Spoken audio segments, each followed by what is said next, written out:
Olá, vamos para mais uma aula, né? Antes de qualquer coisa, só lembrar a vocês que é importante que vocês já tenham um local de estudos adequado, tá bom? Então tem que ser um lugar calmo, silencioso, para vocês conseguirem se concentrar melhor. Também é interessante que vocês já tenham todo o material que vocês forem usar perto de vocês, tá bom? Enfim, né? A aula de hoje, gente, de geografia, é uma continuação da aula passada, né? Na aula passada a gente trabalhou os tigres asiáticos de maneira geral, né? A gente viu o que são tigres asiáticos, né? A gente entendeu como é que eles se formaram, né? Algumas características essenciais da economia deles, desses países, tá bom? E aí a gente vai dar uma atenção especial aqui, né? Para dois desses tigres asiáticos, né? Que é o Taiwan e Hong Kong, tá? Aí na próxima aula a gente dá a atenção para os outros dois, né? Que é Singapura e Coreia do Sul, ok? Então vamos lá, né? Taiwan. Daqui a gente pode falar do Taiwan, né? Pra gente conhecer um pouquinho mais sobre ele. Gente, na verdade, Taiwan já foi chamada de China nacionalista, né? Era considerada a China nacionalista. E isso demonstra até um exemplo, né? Até um exemplo de disputa de poder, né? Entre esse capitalismo, né? E o socialismo, claro, na região, naquela região ali asiática, tá bom? Então a gente pode pegar esse exemplo, né? A gente tinha ali a China socialista, né? Que a gente já estudou, né? A China e Taiwan como país capitalista, tá bom? E aí ficava, né, de um lado a China socialista e do outro lado Taiwan, né? Porque Taiwan, gente, tá ali perto do território chinês, tá bom? E aí a gente tinha o Taiwan, né, com a economia capitalista, né? Então Taiwan, na verdade, gente, é uma ilha, né? É uma ilha que está localizada ali no Oceano Pacífico, tá bom? E inclusive, né, é o que separa a ilha, né, de Taiwan da China, né, do território continental, que é a China, ok? Então o Oceano Pacífico é o que está separando ali, né? E aí, gente, durante a Revolução Chinesa, né, que aconteceu lá, todo aquele processo, né, em que a China se tornou socialista, enfim, vocês lembram que tinha os nacionalistas, não é? Esses nacionalistas, eles perderam, né? Se eles perderam, eles precisaram ir para algum lugar, né? Por quê? Porque logo depois foi instaurada a República Comunista da China, né? Liderada ali pelo Mao Tse Tung, no caso, né? Que foi o que ganhou, né? Então, esses nacionalistas, eles precisavam de algum lugar para ir, né? De algum lugar para eles se refugiarem, tá bom? E aí eles encontram a Taiwan, né? Eles estão em Taiwan e eles vão para essa ilha e eles vão se refugiar ali, né? E, consequentemente, vão fundar um novo país, tá? Que vai se chamar de República Nacionalista da China, tá bom? Porque eles eram nacionalistas, né? Enfim. E aí a gente vai ter essa China, né? Socialista, né? A República Comunista da China. E, por outro lado, a gente vai ter a República Nacionalista da China. Então, por isso que, por muito tempo, Taiwan foi chamada de China nacionalista, ok? Enfim. Né, além disso, né? Taiwan de acordo com essa conjuntura, né, que se tornou, né, a gente tinha a China comunista e a gente tinha ali uma China nacionalista. Como assim? Então, quer dizer que está fazendo oposição à comunista? Então, e aí foi o momento em que Taiwan ele recebeu, né, capitais, né, tanto do Banco Mundial, tá, como dos Estados Unidos, tá bom? E não só isso, né, como também repasse de algumas tecnologias mais tradicionais, né, enfim. E tudo isso, gente, esse dinheiro, né, que estava sendo investido com essas tecnologias, né, claro, ainda primitivas, né, mas isso contribuiu para que, a partir da década de 60, Taiwan começasse ali a ter seu crescimento industrial, tá bom? E um crescimento industrial até acelerado, né, ó, cerca de 8% ao ano, tá? Enfim. E aí, gente, até a primeira década, né, do século XXI, né, até recente, né? As relações conflituosas, né, entre a China e Taiwan, elas se mantinham, né? Inclusive, na época da Guerra Fria, eles estavam ali muito próximo, a um passo, na verdade, de ter ali um conflito nuclear, tá bom? Então ainda tinha ali um estranhamento, tá? Por quê? Porque a China ela não reconhecia essa legitimidade de Taiwan, né? Na verdade, a China ela nunca reconheceu, né? Porque na verdade ela queria anexar essa região ao território dela, tá bom? Ela queria anexar aquela ilha ali ao território dela, né? Então a China ela não reconhecia, né, essa legitimidade de Taiwan como um país, tá bom? Enfim. E aí Hong Kong, gente, agora a gente pode falar um pouquinho mais de Hong Kong, né?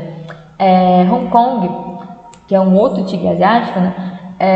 O território dele, na verdade, é constituído pela ilha de Hong Kong, né? Mesmo, mas também pela península de Kowloon, né?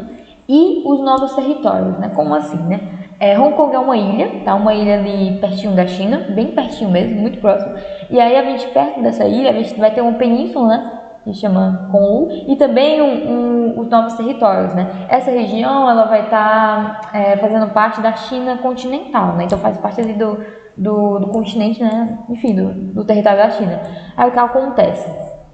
A história de Hong Kong vai ter ali uma consequência direta, né? Uma relação direta com o imperialismo, né, da Inglaterra, né, o neocolonialismo da Inglaterra. Porque, eu não sei se vocês lembram, né, lá, que vocês aprendem história, o período neocolonialista, né, ou imperialista, foi onde as nações europeias, elas procuravam um outro lugar para fazer de colônia, né? Basicamente é isso. Por isso que é chamado de neocolonialismo. E aí eles procuraram principalmente os países da África e da Ásia, né? Enfim. E aí, durante esse período, a Inglaterra, ela invadiu ali a China, né? E aí a gente teve a Guerra do Ópio, né? Em mais ou menos 1930 até 1960, enfim, nesse período aí, né? Você estuda melhor a história lá. E aí o que acontece? O que é importante para a gente saber aqui? Hong Kong, gente, antigamente, né? Até esse momento aqui, até a Guerra do Ópio, era incorporada ali ao Império Chinês, tá bom? Então Hong Kong sempre foi ocupada por chineses, né, sempre, né? Enfim, fazia parte ali da China, né, do Império Chinês, até esse momento, né? Por quê? Porque a gente vai ter essa Guerra do Ópio, né, envolvendo a Inglaterra, e aí a Inglaterra vai ganhar, tá bom? A gente vai ter a vitória inglesa. E aí o que acontece? Como a Inglaterra ganha, ela pega esse território para ela, né? Hong Kong passa a ser do domínio dos britânicos, tá bom? Enfim. E aí, em 1898, tem a dominação sobre os novos territórios, né, que é uma região que está próxima. Então, os ingleses eles conseguem aumentar um pouquinho mais essa dominação deles, tá? E aí, enfim, né, passa a dominar mais, né? Aí, enfim, o que é interessante aqui? Beleza, Hong Kong estava sob o domínio dos britânicos, ok. E aí, o que vai acontecer? Vai ser para sempre o domínio dos britânicos? Não, né? Durante o período do Império, gente, do Império Chinês, os chineses respeitaram o acordo de boa, né? Respeitaram o acordo com a Inglaterra, né? Enfim, Hong Kong pertence aos ingleses, beleza. Só que depois da Revolução Socialista, né, que teve na China, os chineses eles passam a querer esse território de volta, né? Eles querem que Hong Kong faça parte do território deles, ok? E aí o que acontece? Por conta disso, os Estados Unidos e a Inglaterra, eles passam a investir nessa região, né? Justamente porque eles não querem perder a posse, né? A Inglaterra não quer perder a posse e também não querem perder a influência, né? É só a gente lembrar, né? Os Estados Unidos ele não quer perder essa influência deles, ainda mais para um país socialista, né? Enfim. E aí, gente, a gente tem um rápido crescimento econômico dessa região, né? Por conta desse investimento, né? E essa região ela se torna altamente industrializada, né? Enfim, tendo inclusive centros comerciais, né, financeiros e de serviços, né, para a população, né? E aí, em 1997, gente, Hong Kong é devolvida à China, né? Porque, na verdade, esse acordo que a China fez com a Inglaterra era datado, né? Tinha um período, né? Então, até 1997 ia pertencer aos ingleses, né? Aí, depois de 1997, eles iam fazer um novo acordo, no caso. E eles fizeram esse novo acordo, né? E Hong Kong foi devolvida à China, tá bom? E aí, gente, tinha um certo medo, né, dessa transformação da economia, né, porque Hong Kong era desenvolvida, Hong Kong tinha economia livre, né, economia capitalista, e a China não, a China era a China socialista, no caso, né. Então, eles tinham medo dessa transição, né, da economia capitalista para a economia estatizada. Só que, na verdade, não foi isso que aconteceu, né. Nesse tratado, inclusive, né, nesse acordo que eles fizeram, né, a China se comprometeu, né, a respeitar o sistema legal que existia em Hong Kong, né, até 50 anos, mais ou menos, né. Enfim, e com isso, essa região se tornou uma região administrativa, na verdade, né, uma região administrativa especial dentro dessa República da China, tá bom? Então, Hong Kong não tem o mesmo modelo econômico e social da China, né, não é uma economia socialista, né, não é uma economia estatizada, é uma economia livre, capitalista, assim como sempre foi, tá bom? Então a China permitiu isso, né? Eles só estão ali sobre a administração da China, né? Só em questão de defesa territorial, por exemplo, né? Enfim. E, inclusive eles têm as próprias leis deles, né? Hong Kong, tá? Aí o que acontece? esse país ele está ali sob essa administração da China até mais ou menos 2047. Por quê? Porque é onde o prazo vai, né?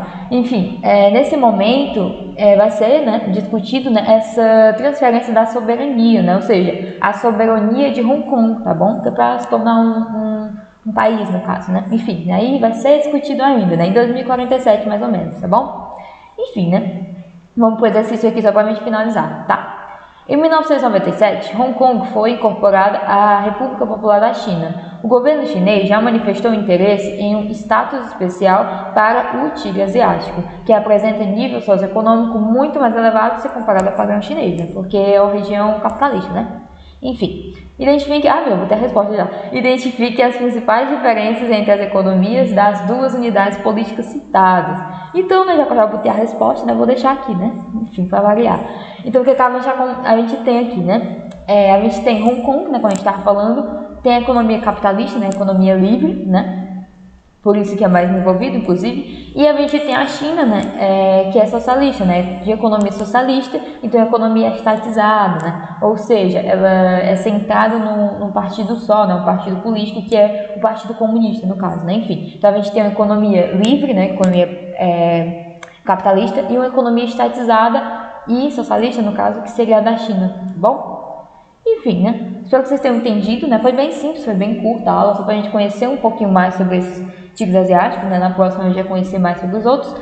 Mas se mesmo assim você tiver alguma dificuldade, você pode rever essa aula, as outras aulas, né, no canal da escola.